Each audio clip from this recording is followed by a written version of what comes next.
6h15 sur BFM Business et sur AMC Découverte. C'est parti, c'est reparti pour une nouvelle saison de Pitch et celui à s'y coller ce matin, c'est Johan Burkovic. Bonjour, vous êtes le fondateur de Mint. La règle est toujours la même, 1 minute pour pitcher et on débrief. Bonjour à tous. Alors chez Mint, nous permettons aux entreprises d'être recommandées dans les modèles IA, les grands modèles IA comme ChatGPT, Gemini, etc. Aujourd'hui, il y a 1,5 milliard de consommateurs qui utilisent l'IA dans leur quotidien. Et il faut savoir que 50% de ces consommateurs vont valider leur décision d'achat avec leur IA préférée. Ce qui veut dire que quand le consommateur dialogue avec son IA et lui demande « Pour mon besoin, que me recommandes-tu ?» Si à ce moment-là, vous, entreprise, vous avez un produit qui répond à ce besoin-là, mais que vous n'êtes pas cité, vous êtes invisible et vous manquez une vente.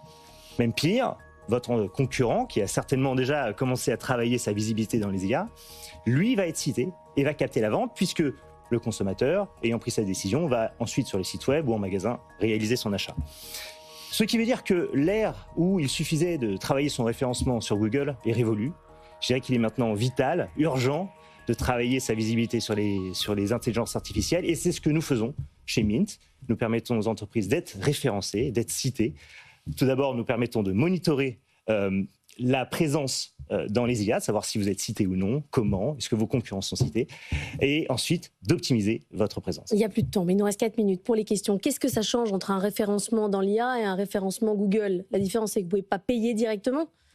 Alors, il y a dans Google, vous pouvez payer, et vous pouvez aussi travailler votre référencement. C'est un travail de longue haleine qui est connu maintenant depuis plus de 20 ans. Mais ce qu'il faut savoir, c'est que si vous travaillez votre référencement sur Google, ça ne garantit pas du tout une présence dans les IA. On a d'ailleurs des clients qui sont très bien référencés sur Google, mais ne sont pas présents dans les IA. Donc, c'est ce qui veut dire que le travail qu'on disait SEO sur Google, il est différent pour les IA et il faut le travailler au corps.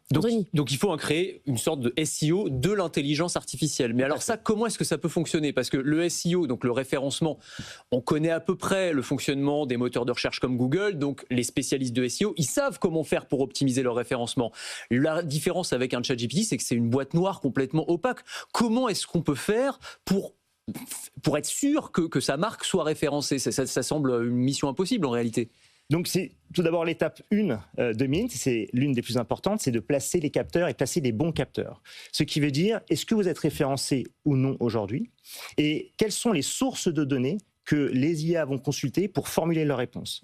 Tout ça va nous permettre de comprendre dans l'univers dans lequel vous naviguez pour les IA, en sachant que chaque IA est différente et fonctionne de manière différemment. Ça veut dire, en plus, les IA fonctionnent différemment en fonction du pays, de la langue et de votre produit.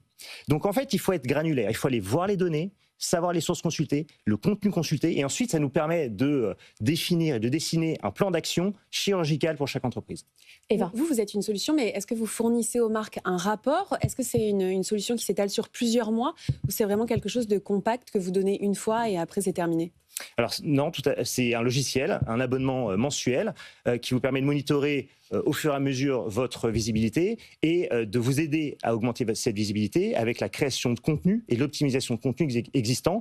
Et évidemment, c'est un travail qu'il faut faire constamment puisque l'IA et son référencement dans l'IA évolue au fur et à mesure. Mais c'est là que ça se joue, c'est-à-dire c'est dans le contenu. Par exemple, quand vous bossez pour Bellambra, par exemple, ça fait partie des 200 clients que vous avez aujourd'hui. Vous leur faites fabriquer quoi? Du news? Vous leur faites faire des vidéos pour exister? Où est-ce que ça se joue? Alors effectivement, il faut créer du contenu qui est optimisé pour l'IA. Il faut savoir que l'IA, moi j'aime bien dire ça, c'est extrêmement intelligent, mais c'est extrêmement paresseux. Ça veut dire que si vous mettez du contenu sur lequel il y a beaucoup de choses, mais c'est compliqué pour l'IA d'aller à l'essentiel, il veut lui avoir la réponse tout de suite à sa question. Donc il faut formuler du contenu optimisé pour l'IA. Ça peut être du texte, ça peut être également des vidéos, mais il faut évidemment mettre le transcript, ça peut être des posts sur les réseaux sociaux, tout ça basé sur l'analyse des données qu'on fait dans la première partie du placement des capteurs.